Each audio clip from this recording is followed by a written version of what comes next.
What's good? What's real good? Welcome to the Fucktard of the Week Awards. Unfortunately, there is no shortage of fucktards in the news, so this episode has more than one fucktard. First up is Ray Comfort. He wrote a book called You Can Lead an Atheist to Evidence, but You Can't Make Him Think. Answers to questions from angry skeptics. What evidence exactly are they leading us to? I'm just seeing logical fallacies. Oh, the evidence must be invisible.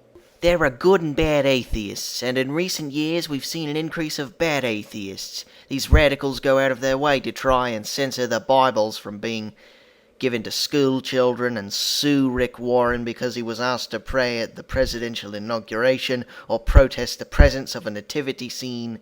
Their agenda isn't to promote atheism. It is the God-given right of every American to be an atheist if that's what he chooses. But the new atheist's agenda is to undermine the rights of those who have the freedom to worship the God who gave them life and liberty. I want to pull the plug on the rising tide of atheism. This book is part of that effort. The darker a nation gets, the more it hates the light, Ray Comfort said about Obama being elected. Oh wait, he was talking about sin. It's very easy to prove that God exists. You cannot have a creation without a creator. You cannot have things made without a maker. So all it takes is a little bit of common sense on the part of thinking people to realize atheism is a farce. It's intellectual suicide. It makes no sense whatsoever. Intellectual honesty makes no fucking sense. It says he tackles what I call the geographic bias argument. I'd be interested to see his response to that one, because I'm sure it's full of fallacies. In fact, he's already demonstrating that his book is nothing new.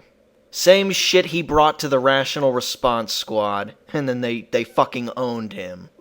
And it's an absolute tragedy, because every atheist is going to get the shock of his death. They've got everything to lose and nothing to gain. Oh no, not Pascal's wager, please. It's full of fallacies. He saw no proof of God's existence whatsoever, Comfort said of his friend. But one day he was driving along in his car. He went to a church because he liked a girl at the church, led in by lust, and he listened to the preacher and got challenged. Stopped his car and he said, God, I don't know if you exist, but if you do, please reveal yourself to me. And he said it in earnestness, and God just absolutely transformed his heart. And he went on to become my ministry partner, Kirk Cameron. It just goes to show, Christians need to start using the power of the vagina to lure people into Christianity.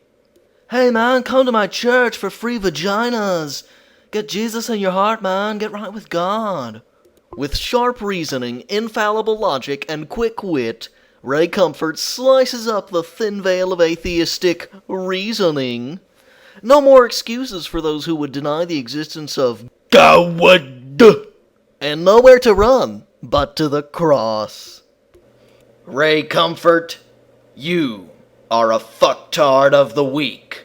A Muslim who created a television channel to counter anti-Islam stereotypes like Islam is a violent religion, stuff like that, is being charged with beheading his wife.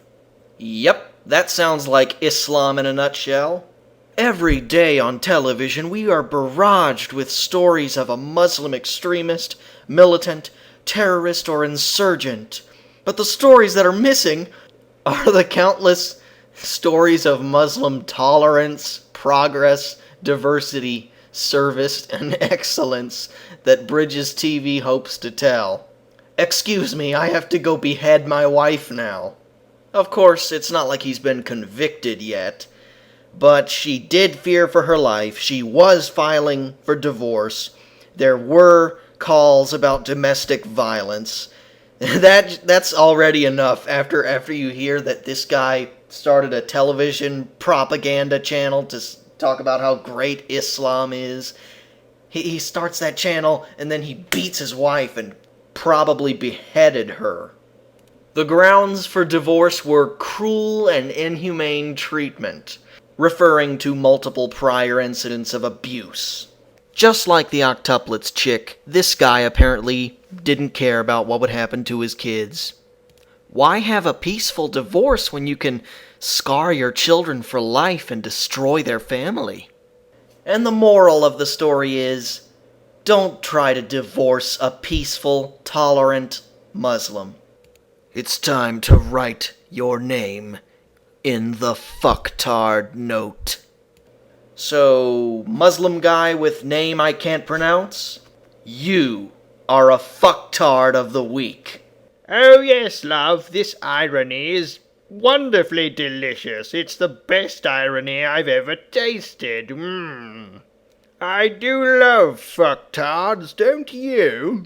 We're having fish and chips tomorrow, love. Fuck your fish and chips. I want more irony. More delicious irony from Muslims.